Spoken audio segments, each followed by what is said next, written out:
We're back in Dunstable, Massachusetts today, getting started up for our season. We're finishing a project that we ended on last fall in the front yard. So we have this little small sitting spot that we're creating. Basically a little coffee sipping patio, if you will, a little spot for a couple chairs and a small bistro table. Basically what we're doing is we're creating what we like to call a picture framed patio. So we're going to run long sheets of granite along the wall here. Then we're going to run it out this way, run it back this way, so essentially a rectangle.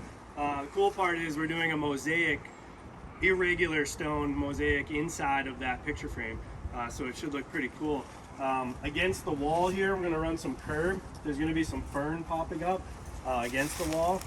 That'll help with drainage off the roof. There's going to be a little crushed stone in there as well. There'll be some drainage that runs out that you don't see, but should be a cool, smaller project for us. But we'll see it in a couple weeks when it's done.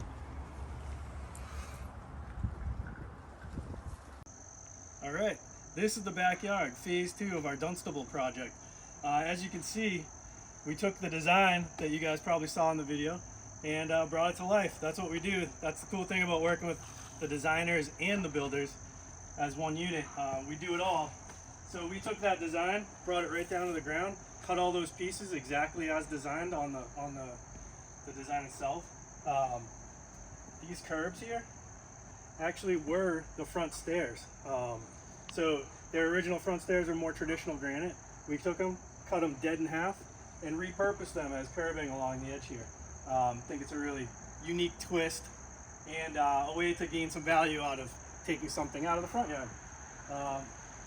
Just some small hay-scented fern around as a surround to kind of blend you into the conservation land next door. Yeah, this is what we do. Roots and Rocks Inc.